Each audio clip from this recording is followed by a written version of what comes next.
భారత్ పాక్ సరిహద్దుల్లో క్షణక్షణం హైటెన్షన్ వాతావరణం అలుముకుంది. భారత మిసైల్స్ దాడితో దాయాది పాక్ కోలుకోలేని దెబ్బ తగులుతుంది. అయినప్పటికీ కూడా సరిహద్దుల వెంబడి పాక్ కాల్పులకు తెగబడుతోంది. దీనికి సంబంధించి మనతో పాటు జాయిన్ అవుతున్నారు రమేష్ బాబు గారు, retired major general Indian army నుంచి. Good evening sir. Good evening sir. Jai Hind sir. Jai Hind sir, already Pak మన సరిహద్దుల వెంబడి కాల్పులకు తెగబడుతోంది, నియంత్రణ రేఖకు చేరువుగా వస్తోంది. చాలా సుదీర్ఘమైనటువంటి నియంత్రణ రేఖ. దీని వద్ద అసలు మన ఆర్మీ ప్లానింగ్స్ ఏ విధంగా ఉండాలంటారు? దాని ముందు బేసికలీ మనకు అర్థం కావాల్సింది ఏంటంటే, మనకి సియాచెన్ నుంచి సర్ క్రీక్ దాకా థౌజండ్స్ ఆఫ్ కిలోమీటర్స్ మనకి ఎల్సీను ఇంటర్నేషనల్ బోర్డర్ ఉంది. అటు జమ్మూ అండ్ కాశ్మీర్లో మనకంత మౌంటైన్స్, జంగిల్స్, అలాగే ఇలా పంజాబ్లో రాగానే రివర్స్, ప్లెయిన్ ఏరియాస్, రాజస్థాన్లో డెజర్ట్, తర్వాత ఏమన్నా గుజరాత్, ఇంత ఏరియా మనకు కవర్ చేయాలి.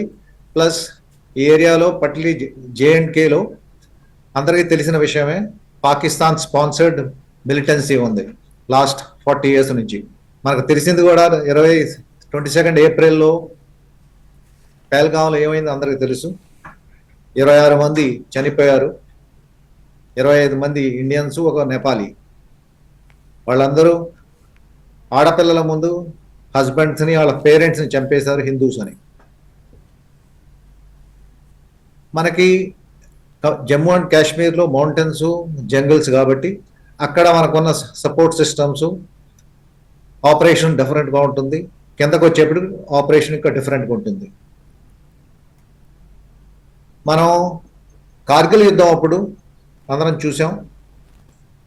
ఫస్ట్ టైం ఒక డిజిటల్ వార్ఫేర్ అంతా టీవీస్లో అందరూ చూశారు ఏమవుతుందో అప్పుడు.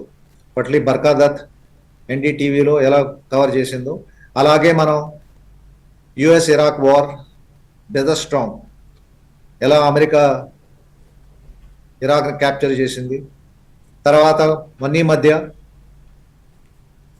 అజర్బైజాన్, ఆర్మేనియా వాళ్ళు ఎలా ఫైట్ చేశారు, అది కూడా లైవ్లో వచ్చింది. ఇప్పుడు ఏమన్నా యుక్రెయిన్, రష్యా, అది కూడా లైవ్ యూజింగ్ డ్రోన్స్, యుఏవీస్, మిజైల్స్. ఇప్పుడు మనం 1998, 1999లో వాడిన యుద్ధం, ఇప్పుడు 25 years తర్వాత ఇప్పుడు చేసే యుద్ధం అందరికీ అర్థమై ఉంటుంది ఎంత డిఫరెన్స్గా ఉందో. ఆర్మీలో, నేవీలో, ఎయిర్ ఫోర్స్లో ఈ 25 yearsలో చాలా డిఫరెన్స్ వచ్చినాయి. చాలా ప్రోగ్రెస్ అయ్యింది. ఎకనామిక్గా ఇండియా డెవలప్మెంట్ వచ్చింది.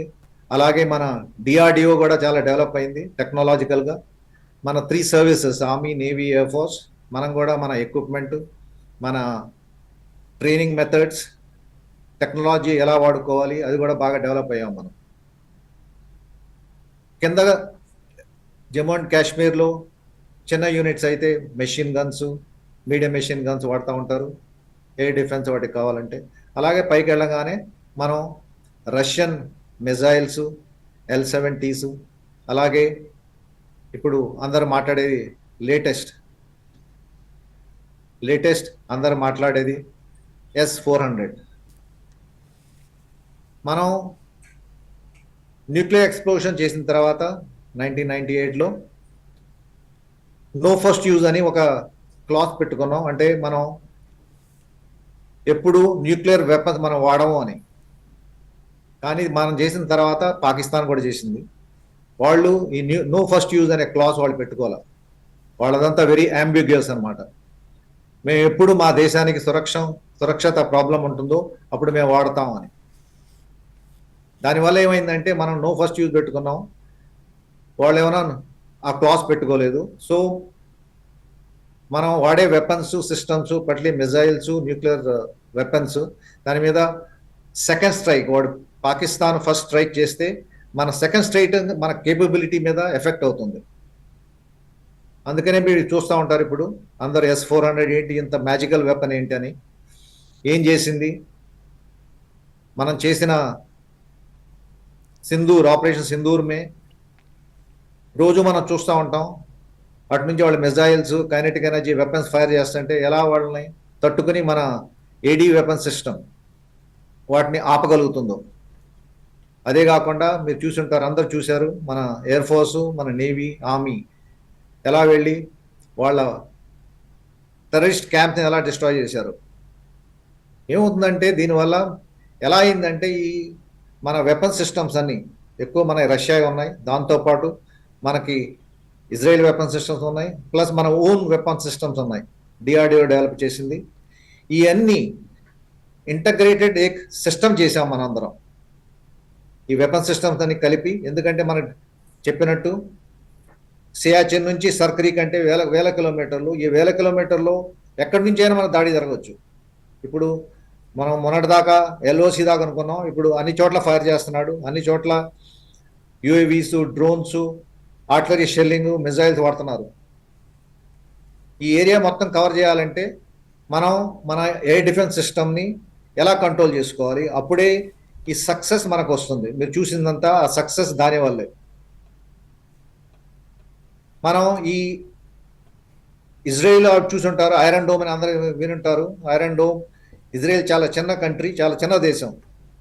వాళ్ళు ఏ వెపన్ ఎక్కడి నుంచి ఫైర్ చేసినా, ఇంక్లూడింగ్ నాన్ కన్వెన్షనల్ ఫోర్సెస్ కూడా హౌతీస్ ఫైర్ చేసినా వాళ్ళు దాన్ని ఆపగలుగుతున్నారు.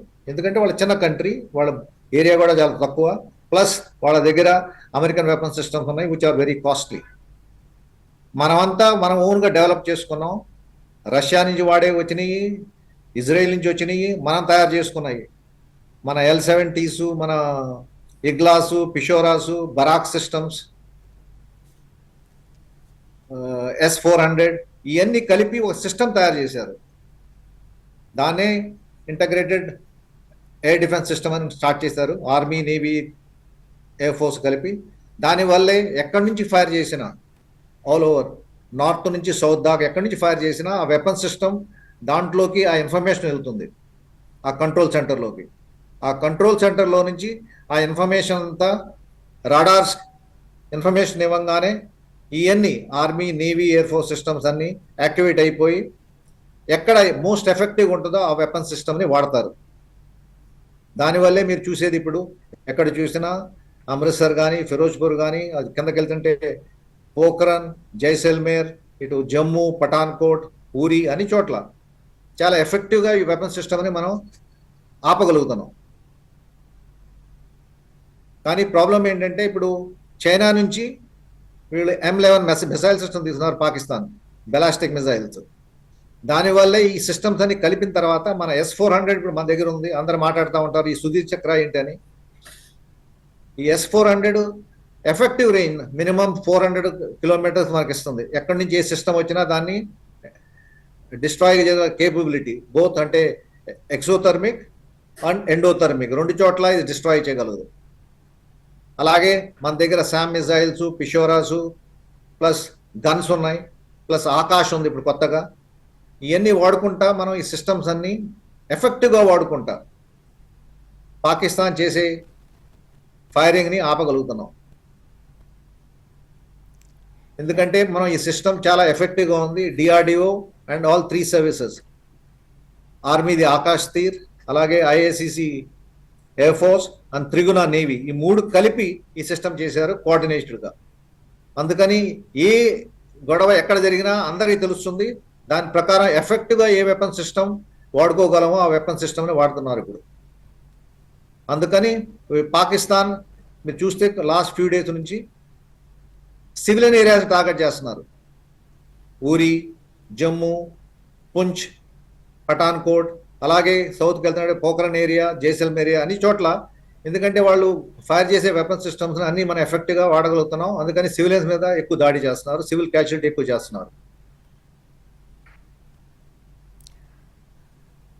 రమేష్ గారు, మనం మన భారత మిసైల్ సమర్థవంతంగా పాక్ డ్రోన్స్ని కూల్చేస్తున్నాయి. కానీ పాక్ ఒకేసారి ఒక 100 డ్రోన్స్, నిన్న చూసుకుంటే గనక దాదాపు 500 డ్రోన్స్ ఒకేసారి డిఫరెంట్ ప్లేసెస్లోకి అటాక్ చేస్తుంది, ఎయిర్ అటాక్స్. ఏంటి ఇది వ్యూహం ఏంటంటారు? ఒక్కసారిగా అన్ని డ్రోన్స్ పంపించడం ద్వారా పాక్ తన టార్గెట్ని ఎలా ఫిక్స్ చేసుకుంటుంది? ఏం చేస్తారంటే ఇప్పుడు మనకు అందరికి తెలుసు మన ఈ system, air defence control system చాలా ఎఫెక్టివ్గా ఉంది.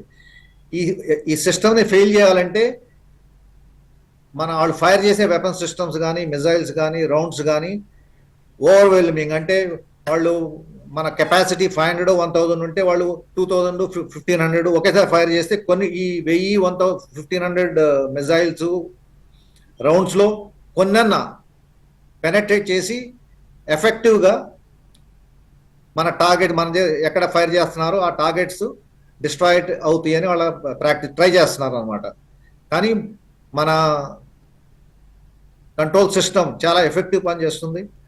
ఎందుకంటే బేసిక్లీ ఏమవుతుందంటే, ఇంతకుముందు చెప్పాను మీకు, పాకిస్తాన్లో 500 కిలోమీటర్లు డెప్త్లో ఉన్న ఏ మూమెంట్ అయినా మనం పసిగట్టగలం.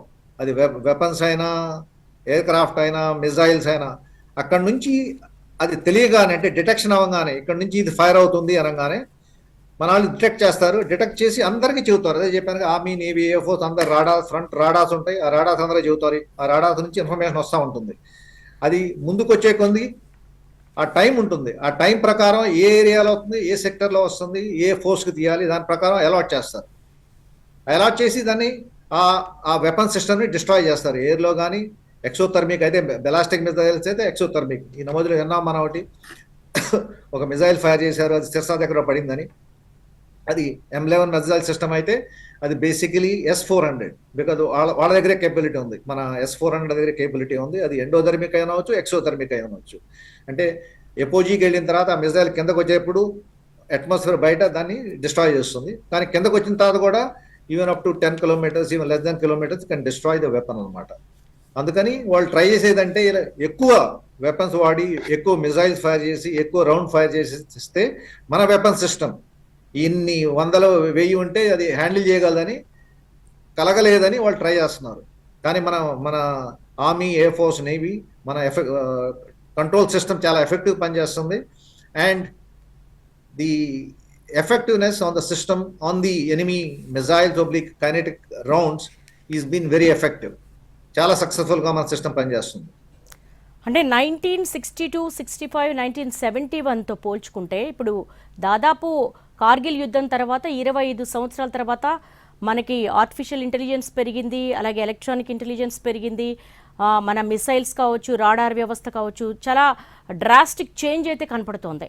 కానీ పాక్ చైనా బ్యాక్ ఉండి కొన్ని మిసైల్స్ కానీ లేకపోతే కొన్ని డ్రోన్స్ కానీ పంపిస్తోంది.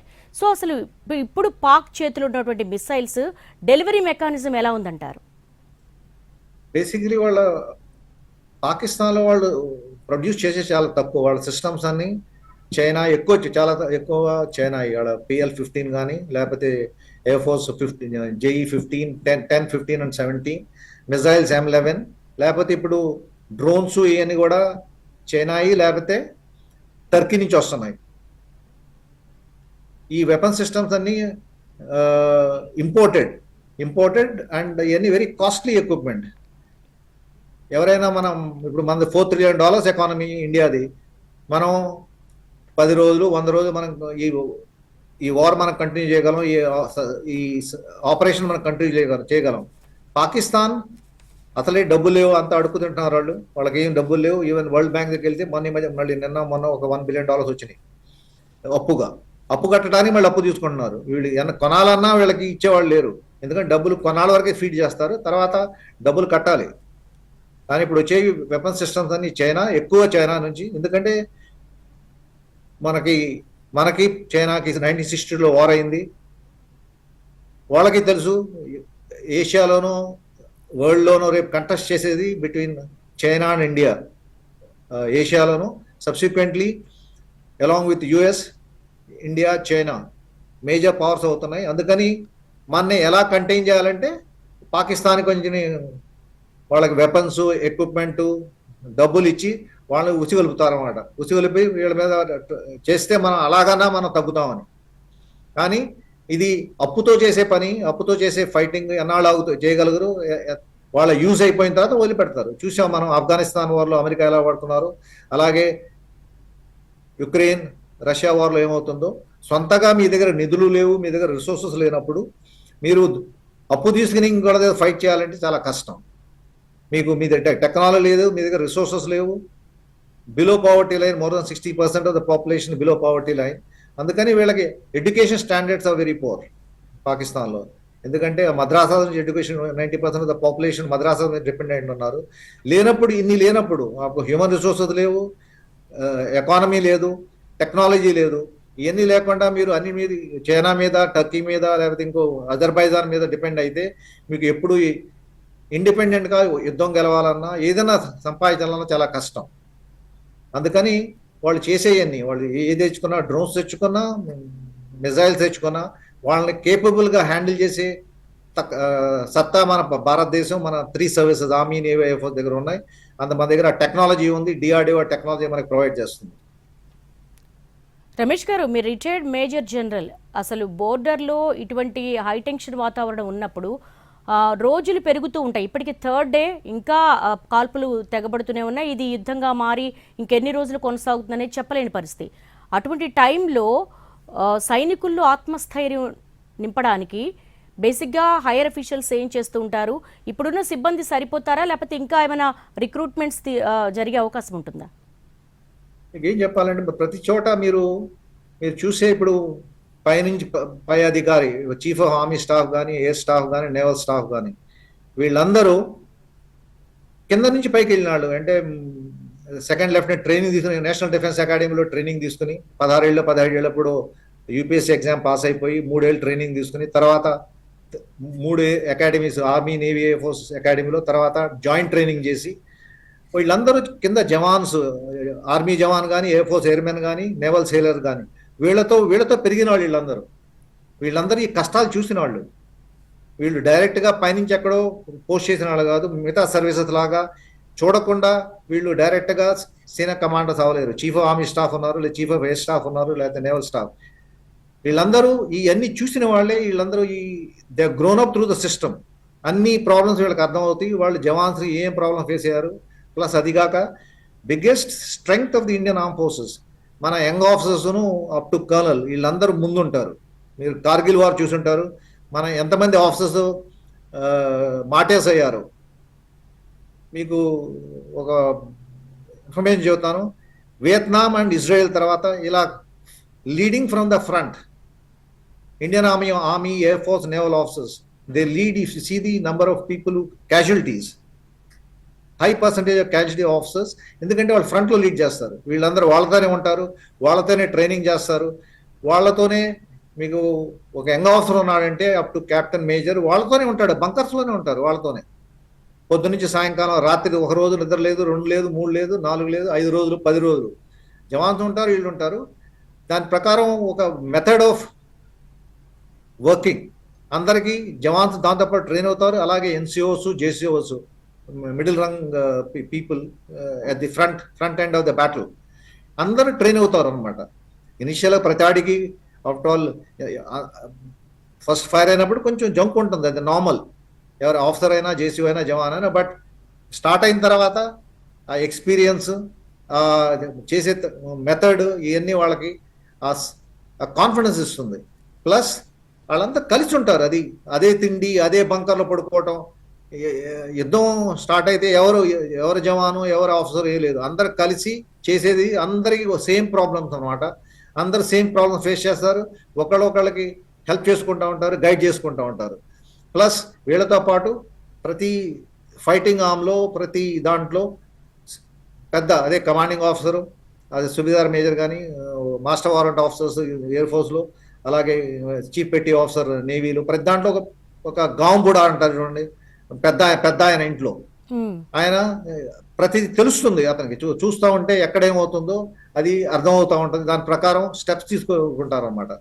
అందుకని మామూలుగా ఎక్కడ ఎంత డిఫికల్ట్ ఎన్వైరన్మెంట్ అయినా, నేను ఒక ఎగ్జాంపుల్ చెబుతాను. ఆఫ్టర్ ఆల్ సియాచెన్లో బానా పోస్ట్ 22,000 ఫీట్లో క్యాప్చర్ చేశారంటే ఒక ఆఫీసర్ ఉన్నాడు, అలాగే జేసీఓస్ వెళ్ళారు 22,000 ఫీట్లో. అలాంటి ఫీచర్స్ ఆర్మీ క్యాప్చర్ చేసిందంటే అక్కడ ఆఫీసర్స్ ఉన్నారు, జేసీఓస్ ఉన్నారు, జవాన్స్ ఉన్నారు, అందరూ కలిసి ఫైట్ చేశారు. ఆ డిఫికల్ట్ టైంలో సర్వైవ్ అవుతామా లేదా అని డౌట్లో కూడా మోటివేట్ చేసుకుని అందరు కలిసి ఉండి ప్లాన్ చేసుకుని అందరూ ముందుకు వెళ్తూ ఉంటారు. Thank you so much for joining us, Ramesh గారు.